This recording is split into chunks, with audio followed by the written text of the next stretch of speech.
ونستغفره ونؤمن به ونتوكل عليه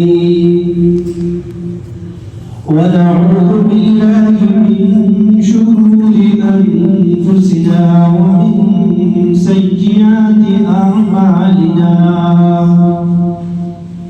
من يهده الله فلا مضل له ومن يضلل فلا هادي له ونشهد أن لا إله إلا الله وحده لا شريك له ونشهد أن سيدنا ومولانا محمدا عبده ورسوله أما بعد أعوذ بالله من الشيطان الرجيم بسم الله الرحمن الرحيم محمد رسول الله والذين معه أشداء على الكفار رحماء بينهم صدق الله العظيم وصدق رسوله النبي الكريم ونحن على ذلك لمن الشاهدين والشاكرين والحمد لله رب العالمين.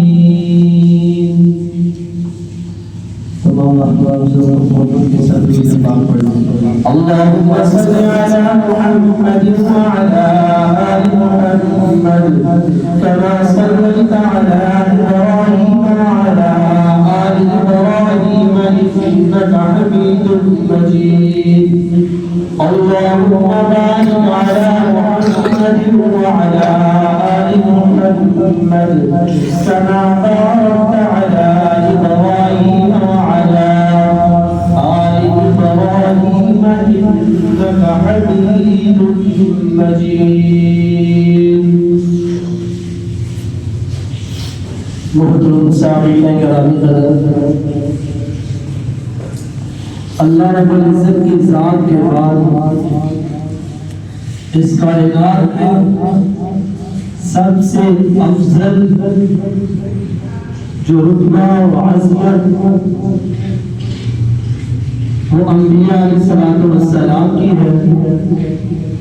1,24,000 کم و بیش انبیاء علیہ السلام میں سب سے بڑھ کر میرے اور آپ کے پاک پیغمبر محمد رسول اللہ صلی اللہ علیہ وآلہ وسلم کی ہے. جس طرح تمام انبیاء میں سے میرے اور آپ کے پاک پیغمبر کو اللہ نے افضل اور اعلیٰ بنایا، اسی طرح اللہ رب العزت نے اپنے پاک محبوب کو جو جماعت عطا فرمائی وہ بھی ساری جماعتوں سے اعلیٰ ہے، وہ بھی ساری جماعتوں سے افضل ہے، وہ بھی ساری جماعتوں سے معظم ہے. میرے بھائیوں، آج اس جماعت کا تذکرہ کرنے کی کوشش کروں گا جو کسی شاہی محل میں تو پیدا نہیں ہوئے، لیکن اللہ رب العزت نے جب ایمان کی دولت سے ان کے دلوں کو مالا مال کیا تو دنیا کے سارے خزانے اللہ نے ان کے قدموں میں لا کے رکھ دیے. وہ عرب کے ریگستانوں میں رہنے والے جب ایمان کی دولت ان کے دلوں میں آئی، جب محمد رسول اللہ کا ساتھ ان کو ملا تو صدیوں کی بادشاہت کرنے والے بادشاہوں کے سروں کے تاج ان کے قدموں میں لا کے رکھ دیا. سبحان اللہ.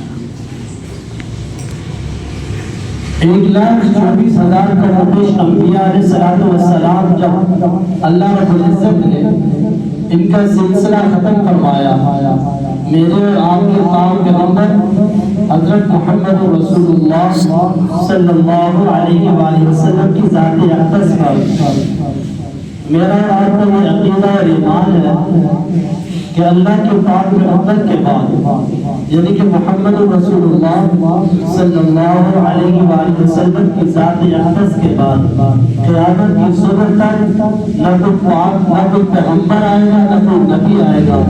جو دعویٰ کرتا ہے وہ جھوٹا ہے، لعنتی ہے، کافر ہے، کذاب ہے. اب اللہ رب العزت نے نبوت کے اوپر ختم نبوت کی مہر لگانے کے بعد جس طرح انبیاء کی تعداد 1,24,000 کا پیش تھی، تو آخر میں آنے والے پاک پیغمبر کو جو جماعت عطا کی اللہ رب العزت نے اس کی تعداد بھی 1,24,000 کی، تاکہ جو انبیاء والا کام ہے اللہ رب العزت اسی جماعت سے لے. تو میرے بھائیوں، وہ یہ صحابہ وہ جماعت ہے. اللہ کے نبی نے فرمایا اصحابی کالنجوم بأیہم اقتدیتم اہتدیتم، میرے صحابہ ستاروں کی مانند ہے، کسی ایک کی پیروی کرو گے ہدایت پا جاؤ گے. بلکہ اس کی مثال اللہ کے نبی نے یوں دی ہے کہ میرے صحابہ اور میرے اہل بیت ان کی عزت کیا کرو. میرے اہل بیت کشتی نوح کی مانند ہے اور میرے صحابہ ستاروں کی مانند ہے.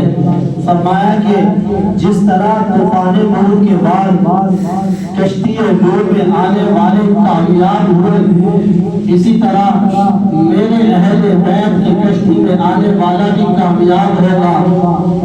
جس طرح کشتی نوح میں نہ بیٹھنے والا وقت کے پیغمبر کا بیٹا جب اسے بلایا گیا وہ کہنے لگا کہ میں اس پہاڑ پر چڑھ جاؤں گا، لیکن اللہ نے فرمایا وحال بینہما الموج فکان من المغرقین، اے نوح بیٹا بے شک تمہارا ہے، ہدایت دینا میرا کام ہے. اگر نبی کا بیٹا ہوگا بھی ہدایت سے دور ہوگا، ہدایت والے کام نہیں کرے گا، اللہ کی بات کو نہیں مانے گا، وقت کے پیغمبر کی بات کو نہیں مانے گا، اللہ فرماتے ہیں کہ اسے بند کر کے رکھنا. اللہ کے نبی نے فرمایا میرے اہل بیت کی مثال کشتی نوح کی مانند ہے، اس میں سوار ہو جائیں. پہلے زمانے میں جب کشتی کے ملاح کسی منزل پر جاتے تھے، کسی دوسرے ملک میں جاتے تھے، تو ان کو ستاروں کی روشنی کی ضرورت پڑتی تھی. وہ ستاروں کی روشنی سے منزل کا تعین کیا کرتے تھے. وہ ستارے کو دیکھ کر اپنی سمت کو صحیح کیا کرتے تھے کہ آج ہم نے اس سمت میں جانا ہے، اس جگہ پہ جانا ہے، اس ستارے کی روشنی کی طرف جانا ہے. وہ اللہ کے نبی نے کتنی پیاری مثال سے سمجھا دیا کہ میرے اہل بیت وہ کشتی نوح کی مانند ہے. جو کشتی نوح میں بیٹھے گا وہ بھی منزل پر پہنچ جائے گا، اور کشتی میں بیٹھنے کے بعد آپ منزل پر تب پہنچو گے جب صحابہ کی رہنمائی حاصل کرو گے تو پھر منزل پر پہنچو گے. سبحان اللہ. تو میرے بھائیوں، یہ تو نبی علیہ السلام کا فرمان ہے کہ میرے صحابہ ستاروں کی مانند ہیں، کسی ایک کے پیچھے چلو گے تو ہدایت پا جاؤ گے. اللہ ان کے بارے میں کیا فرماتے ہیں؟ وَكُلًّا وَعَدَ اللَّهُ الْحُسْنَىٰ، اللہ فرماتے ہیں میرا وعدہ ہے سارے کے سارے جنتی ہیں. آج میں اور آپ مسلمان ہیں کس کی وجہ سے؟ صحابہ کی وجہ سے. ہم تک نماز پہنچانے والے کون؟ صحابہ. اونچی بولے صحابہ. تذکرہ ہونا چاہیے آپ کے دلوں کے اندر صحابہ. ہم تک اذان پہنچانے والے کون؟ صحابہ. ہم تک نماز پہنچانے والے کون؟ صحابہ. ہمیں مسجدوں کو آباد کرانے کا طریقہ بتانے والے کون؟ صحابہ. نبی کے پہلو میں بیٹھنے والے لوگوں کے تذکرے بتانے والے کون؟ صحابہ. نبی نے جہاد کیسے کیا بتانے والے کون؟ صحابہ. نبی نے نماز کیسے پڑھائی بتانے والے کون؟ صحابہ. نبی نے نکاح کیسے کرایا بتانے والے کون؟ صحابہ. نبی نے کیسے بتایا، نبی نے جو طریقہ بتایا کہ مسلمان ہونے والا بچہ اس کے کان میں اذان دینی کیسی ہے بتانے والے کون؟ مسجدوں کو تعمیر کس طریقے سے کیا جانا ہے بتانے والے کون؟ صحابہ. حج کیسے کیا جاتا ہے بتانے والے کون؟ صحابہ ہے. روزہ کیسے رکھنا ہے کس طریقے سے رکھنا ہے بتانے والے کون؟ صحابہ ہے. قرآن میں اللہ نے جن کو اولئک هم الفائزون کہنے مصداق بنایا وہ کون؟ صحابہ. اولئک هم الراشدون کون؟ صحابہ. اولئک هم المفلحون کون؟ صحابہ. اولئک هم المهتدون کون؟ صحابہ. اور جن کو اللہ رب العزت نے کہا کہ اگر تم چاہتے ہو کہ تمہارے ایمان کس طرح کے ہونے چاہیے فَإِنْ آمَنُوا بِمِثْلِ مَا آمَنْتُمْ بِهِ فَقَدْ اهْتَدَوْا ایمان اس طرح لاؤ جس طرح میرے پاک پیغمبر کی پاک جماعت نے ایمان لایا ہے. سبحان اللہ. اور آخر میں فرمایا رضی اللہ عنہم ورضوا عنہ، میں اللہ ان سے راضی ہو گیا اور یہ مجھ سے راضی ہو گئے. وَكُلًّا وَعَدَ اللَّهُ الْحُسْنَىٰ، میں یہ وعدہ کرتا ہوں یہ سارے کے سارے جنتی ہیں.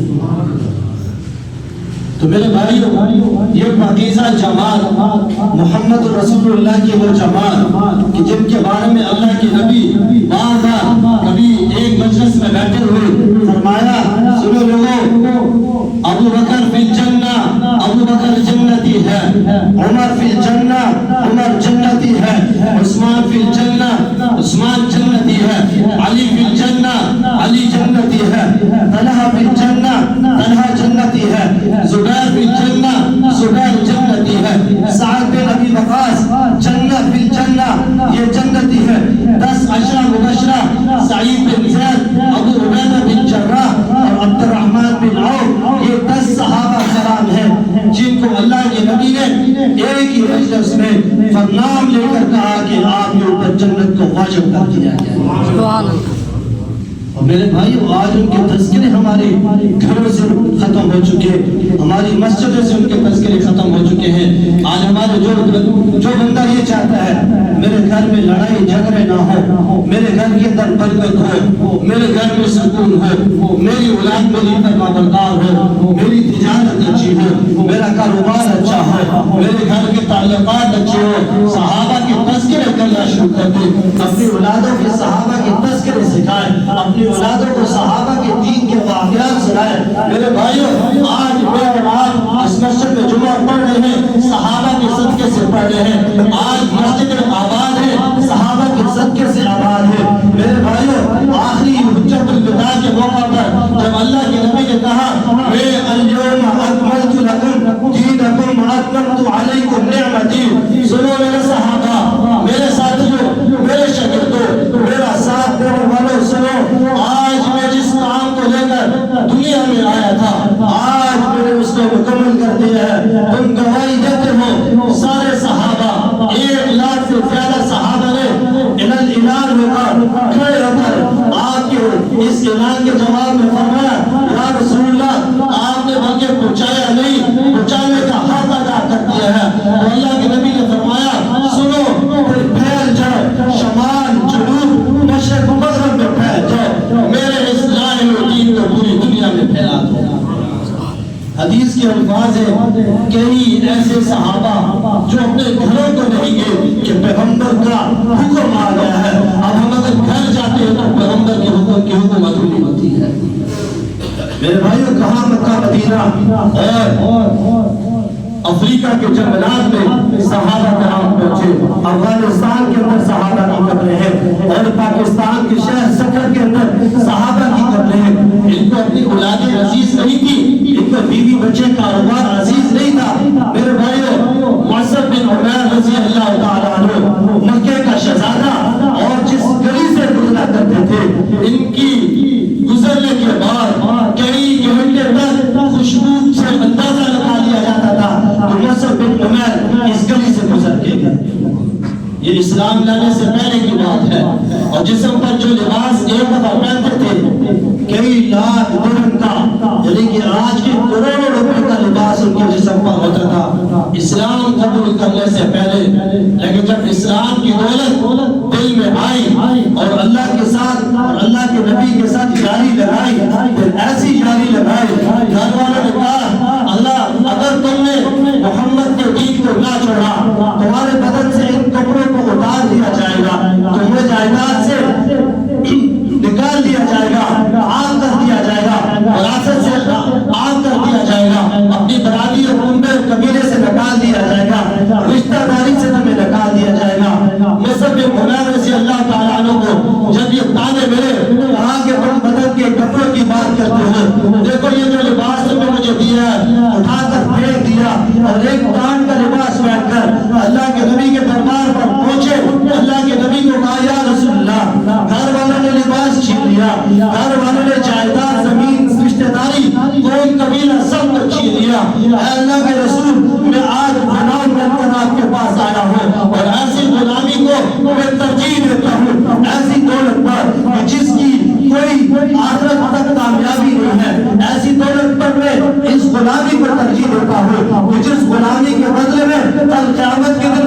فرصت میں مجھے آپ کے ہاتھوں سے جان ملے گا، میں ایسی غلامی کو ترجیح دیتا ہوں کہ جس کے بعد مجھے دنیا کی کسی قسم کے عہدے کی ضرورت نہیں پڑے گی۔ میرے بھائیوں، بے نصر بن عمیر جب وہ مکہ کی گلیوں میں پھرا کرتے تھے، ان کے لباس کو دیکھ کر لوگ مشق کیا کرتے تھے، ان کی خوشبو کو سن کر پتہ لگا لیا کرتے تھے، لیکن جب نبوت کے قدموں میں آ کر غلامی کو اختیار کیا، ایسی عاجزی ان کے اندر آئی، ایسا زہد اور تقویٰ اللہ نے دیا، جب آخری وقت ان کا آیا اور ان کے جسم کو ڈھانپنے کے لیے کفن پورا نہیں تھا، اگر پاؤں کو ڈھانپتے تو سر ننگا ہوتا، سر کو ڈھانپتے تو پاؤں ننگے ہوتے۔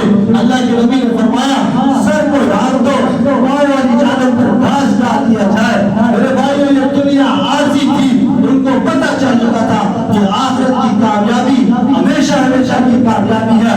دنیا کی لذتوں سے وہ نکل کر جب پیغمبر کی غلامی میں آئے تو ان کو پتہ چل چکا تھا یہ غلامی نہیں بلکہ اصل کامیابی اسی میں ہے۔ میرے بھائیوں، آج جب یہ واقعات بیان ہوتے ہیں کہ بلال رضی اللہ تعالیٰ عنہ تخت انگاروں پر لیٹے ہوئے ہیں، ذہن میں ایک سوال آتا ہے، یار وہ انسان نہیں تھا کیا؟ اس کو تکلیف نہیں ہوتی تھی کیا؟ اس کا جسم مٹی کا نہیں بنا تھا کیا؟ اس کے جسم میں دل نہیں تھا کیا؟ اس کو سکون کی ضرورت نہیں تھی؟ میرے بھائیوں، جب انہوں نے محمد کی غلامی کا توغ اپنے گلے میں ڈال لیا اور اس آگ پر کہتے تھے، بلال رضی اللہ تعالیٰ عنہ سے پوچھا گیا، بلال کیا تمہیں آگ کے انگاروں پر تکلیف نہیں ہوتی تھی؟ کہا میرے بھائیوں، تکلیف تو ضرور ہوتی تھی، لیکن جب میں احد احد کی پکار کرتا تھا مجھے تکلیف ساری بھول جاتی تھی۔ میرے بھائیوں، آج ہم صحابہ سے محبت کے دعوے کرتے ہیں، ہم اپنی جانیں نشاور کرنے کے لیے صحابہ کے نغمے اور ترانے گاتے ہیں۔ میرا آپ سے ایک ترجمانہ سوال ہے، اگر آپ اس دور میں ہوتے، صحابہ بھی موجود ہوتے، کیا اللہ کے نبی ہمیں اپنے صحابہ کی جماعت میں شامل کرتے؟ ہمارے اعمال کی وجہ سے کہ ہمیں غافلین میں کہتے ہیں کہ نکل جاؤ، میری آنکھوں سے دور ہو جاؤ، تم نے میرے دین کا نقشہ بدل کے رکھ دیا۔ اور وہ بلال آگ کے اوپر، انگاروں کے اوپر جسم کا گوشت گل کر چربی سے انگار گزرے اور زبان پر احد احد کے نعرے ہیں، ابی بن زید رضی اللہ تعالیٰ عنہ کے جسم کے ٹکڑے ہو رہے ہیں۔ آپ تصور کریں نا ذرا کہ حبیب بن زید کو مسیلمہ بن کذاب پکڑ کر کہتا ہے کہ تم اس چیز کی گواہی دیتے ہو کہ محمد رسول اللہ کے آخری نبی ہے؟ کہاں میں گواہی دیتا ہوں کہ محمد رسول اللہ کے آخری نبی ہے۔ تو پھر کہنے لگا میرے بارے میں کیا خیال ہے؟ کہا تیری آواز میرے کانوں میں نہیں پہنچی، کیا بکواس کر رہا ہے؟ اور اس پر وقت نے حکم دیا کہ اس کے کان کاٹ دیے جائیں۔ آپ تصور کریں ذرا، پھر سوال کیا، وہی سوال، وہی حبیب بن زید کا جواب۔ میرے بھائیوں، کان کاٹا، بازو کاٹا، ٹانگ کاٹ دی، زبان پر ایک ہی نعرہ تھا، میرے وجود کے کروڑوں ٹکڑے کر دے، ہر ٹکڑے سے یہی آواز آئے گی کہ آخری رسول محمد رسول اللہ۔ سبحان اللہ۔ اور جب ان کے جسم کی بوٹیاں اٹھا کر ان کی والدہ کو بتایا گیا کہ اے ماں، اے پیاری بہن، یہ پکڑ اپنے پیارے رفت جگر کی بوٹیاں۔ آج کی ماں ہوتی بے ہوش ہو جاتی، آہر فغا کرتی، چیختی چلاتی، فوراً دو جملے زبان پر فرمائے، سبحان اللہ، الحمدللہ۔ اور کچھ منافقین میں سے کہنے لگے، ہائے تو نے یہ الفاظ کہنا شروع کر دیے، حالانکہ تیرے بیٹے کی تو بوٹیاں آئی ہوئی ہیں۔ اور اس عظیم ماں نے عظیم الفاظ ایسے ادا کیے، کہا میں نے اپنے بیٹے کو دودھ بسم اللہ پڑھ کر پلایا تھا، اسی لیے دودھ پلایا تھا کہ محمد رسول اللہ کی ختم نبوت پر جب بات آئے تو میرے بیٹے کا سینہ چھلنی ہو جائے، کٹ جائے، بوٹیاں ہو کر آئے۔ آج مجھے فخر ہے کہ میں نے جو اسے دودھ پلایا تھا اس کا حق اس نے ادا کر دیا۔ آج وہ مائیں بچے جنت کیوں چھوڑ گئی؟ آج گھروں میں صحابہ کے تذکرے ختم ہو گئے۔ آج ہمارے کاروبار صحابہ کے کاروبار کی وجہ سے جس طرح ان کے کاروبار تھے، ہم نے ان کے طریقے کیا. میرے بھائیوں کیا صحابہ نے کاروبار نہیں کیے؟ صحابہ نے جب وہ صحابہ جو چھوٹی چھوٹی باتوں پر لڑا کرتے تھے جن کی لڑائیاں سالوں سال رہتی وہ کئی بس اتنی چھوٹی چھوٹی باتوں پر لڑائیاں ہوتی کہ یہاں کنویں پر پانی میرے قبیلے کے لوگ پانی اپنی بچیوں کو پلائیں گے اور 300 سال تک لڑائیاں رہتی خاندانوں کے خاندان کٹ جاتے. لیکن جب غلامی رسول میں آتے ہیں ایک نبی کو ایک اللہ کی عبادت کرنے پر قائل ہوتے ہیں پھر اللہ رب العزت نے اور عرب کے ریگستان کے رہنے والے لوگوں کو وہ عزت دی. کیس و کسریٰ کے تخت و تاج کو اٹھا کر ان کے قدموں میں لا کے رکھ دیا. میرے بھائیوں جس طرح آج سپر طاقت ہم امریکہ کو سمجھتے ہیں لیکن ایک بات یاد رکھنا سپر طاقت صرف اللہ کی ذات ہے. اس وقت بھی کئی لوگ کیس و کسریٰ کی طاقت کو سپر طاقت سمجھا کرتے تھے. یہ عرب کے ریگستان خیموں میں رہنے والے یہ عرب کے چروائے جب اللہ کے نبی کے دین کو پھیلانے کے لیے نکلتے ہیں اور کیس و کسریٰ کے تخت کو اٹھا کر زمین بوس کرتے ہیں. وہ جو کیسر تاج پہنا کرتا تھا جس کو دیکھنے کے لیے دنیا کے دور دراز ملکوں سے شہزادے آ کر اس تاج کو دیکھتے تھے کتابوں میں پڑھے ہوتا. ایک صحابی آتے ہیں اور اس تاج کو لے کر آتے ہیں آ کر مال غنیمت میں یوں پھینکا.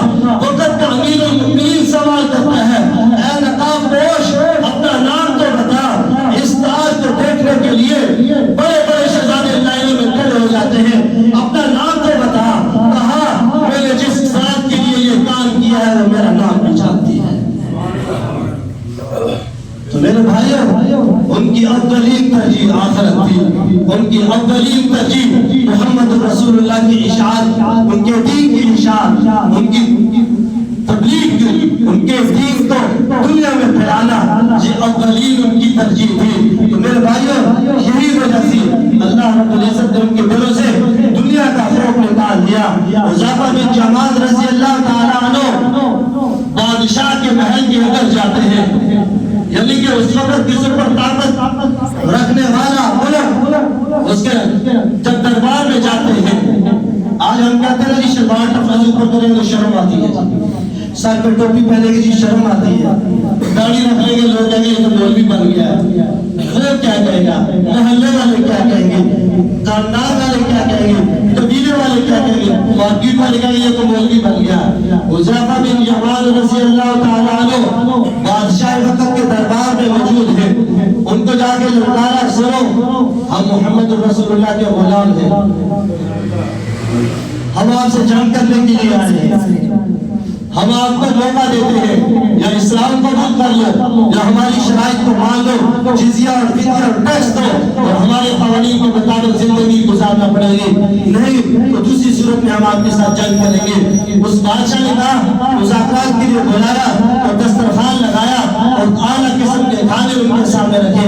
تو حذیفہ بن یمان رضی اللہ تعالیٰ عنہ کھانا کھاتے ہوئے لقمہ منہ میں ڈالا ہاتھ سے گر کے لقمہ زمین پر گر گیا اور اس کے ساتھ کچھ کچرا لگ گیا مٹی لگ گئی. اٹھایا فوراً ان کے ذہن میں پاک پیغمبر کی یہ حدیث آئی کہ جب انسان کھانا کھاتے ہوئے اس کا لقمہ ہاتھ سے گر جائے اس لقمے کو اٹھا کر اور صاف کر کے کھاتا ہے اللہ رب العزت اس کے رزق میں برکت عطا فرماتے ہیں. انہوں نے اس لقمے کو اٹھایا صاف کیا. جب کھانے لگے تو دوسرے صحابی نے ٹولی ماری کہ یہ کیس و کسریٰ کے بڑے بڑے بادشاہ کیا کہیں گے کہ یہ شاید ان کے پاس کھانے کے لیے کچھ نہیں ہے. ٹولی مار کر کہنے لگے یہ نوالا نیچے ہی رکھ دو. یہ لوگ دیکھ رہے ہیں کیا کہیں گے کیا تعصب سوچیں گے کیا ان کے ذہن میں باتیں آئیں گی کہ شاید ان کے پاس کھانے کے لیے کچھ نہیں ہے. تو حذیفہ بن یمان رضی اللہ تعالیٰ عنہ نے ایسا تاریخی جملہ ارشاد فرمایا کہا میرے ساتھی اور میرے دوست ان دنیا دار لوگوں بے وقوفوں کی خاطر میں محمد رسول اللہ کی سنت کو چھوڑ دوں. آج بے اور آپ داڑھی رکھنے دیں وہ ملے والا کیا کہے گا مارکیٹ کا صدر کیا کہے گا شلوار ٹپنا سے اوپر کریں گے کہ فلانا بندہ کیا کہے گا یہ تو مولوی ہو گیا. ٹوپی اگر پہن کر مسجد میں چلے جائیں گے تو وہ کیا کہے گا. میرے بھائیوں صحابہ نے تو بڑے تانے سنے لیکن انہوں نے دنیا کے تانوں کی پرواہ نہیں کی. بلال رضی اللہ تعالیٰ عنہ کو تانا ملتا تھا تو شکل کا کالا ہے تو غلام ہے نسل کا غلام ہے لیکن اللہ نے ایسا مقام عطا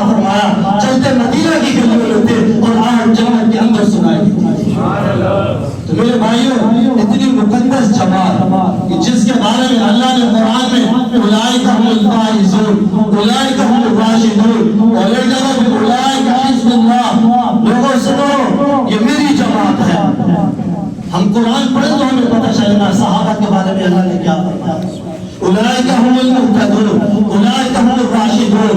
دنیا میں کوئی انسان ایسا نہیں ہے جو یہ دعویٰ کر سکے کہ میں نے جتنے اعمال کیے ہیں خالص اللہ کی رضا کے لیے کی ہے، لیکن باہر جماعت صحابہ ہے کہ جس کے دلوں کے بارے میں اللہ فرماتے ہیں اولئک امتحن اللہ قلوبہم للتقوی، کہ یہ ایسی جماعت ہے، میرے محبوب نے ان کی ایسی تربیت کی ہے، ایسی پاکیزہ جماعت ہے، میں نے ان کا امتحان لے لیا، سوائے تقوی کے اور ان کے دل میں مجھے کچھ نہیں ملا۔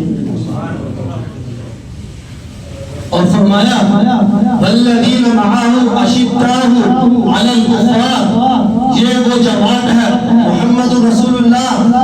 کون محمد رسول اللہ؟ اللہ کے رسول۔ اب سوال ذہن میں آ سکتا تھا کہ بھائی ہم کیسے مانے؟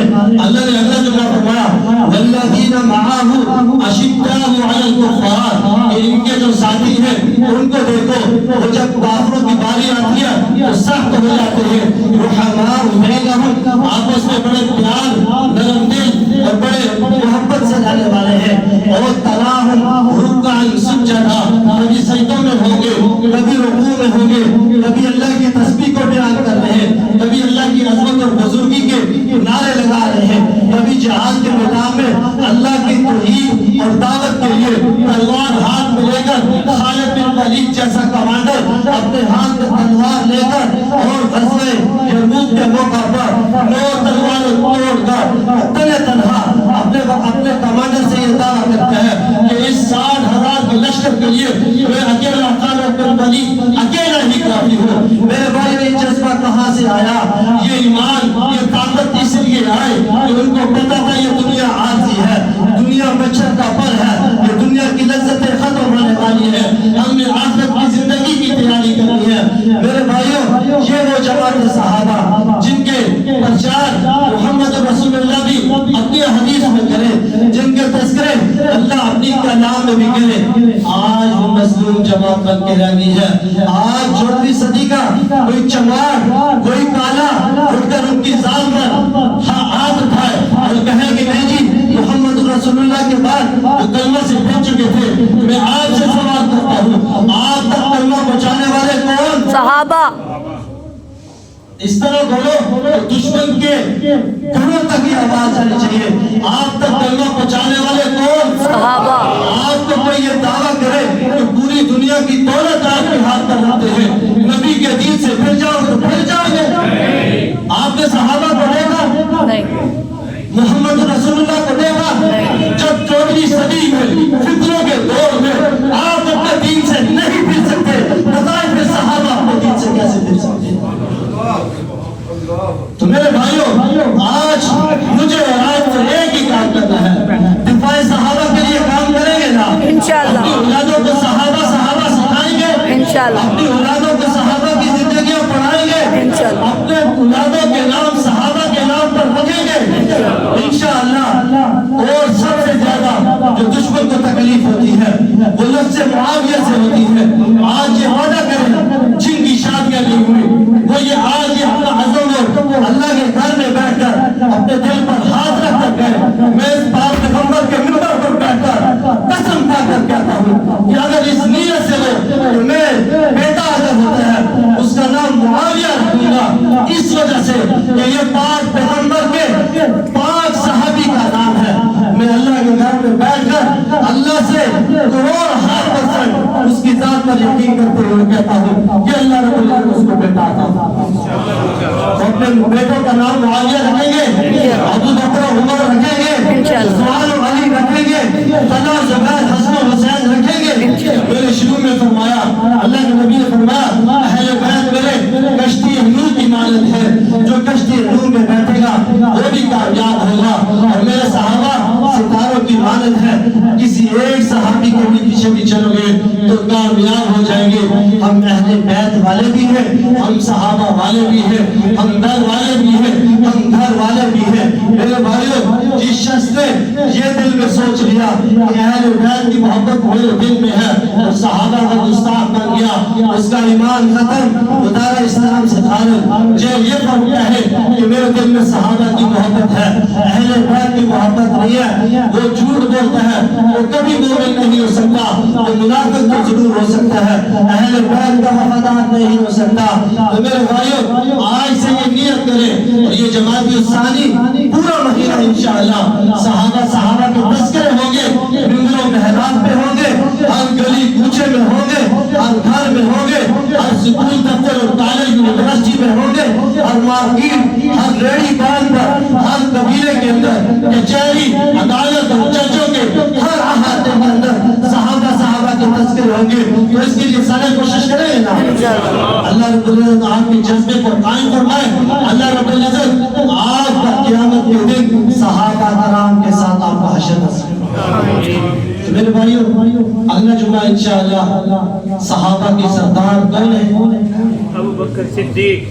سبحان اللہ. صحابہ کا سردار کون ہے؟ ابو بکر صدیق. انشاءاللہ اگلے تینوں جمعے کیا کہ میں 3 صدیاں بھی لگا رہا ہوں. صدیق اکبر کی صداقت, عظمت, رفعت اور عظمت کو بیان نہیں کر سکتا, لیکن ایک ادنا سا طالب علم ہونے کی حیثیت سے ان کی عظمت کو ہلکی سی جنبش دینے کی کوشش کروں گا. دعا ہے اللہ رب العزت میری اس چھوٹی سی کوشش کو اپنے بارگاہ میں قبول فرمائے, اور آپ کے اس آنے کو اور اپنے گھر میں بیٹھ کر صحابہ کی تذکرہ سننے کو قبول فرمائے. کوشش کیجئے گا 1 بجے تک آپ آ جائیں, تاکہ جو صحابہ کے تذکرے ہوں گے, سیدنا صدیق اکبر کی جو بات ہوگی, کم از کم سن کر کسی کے دل میں اثر ہو گیا, میری اور آپ کی نجات کا ذریعہ بن جائے گا. اللہ رب العزت ہمیں صحابہ کی سچی محبت نصیب فرمائے.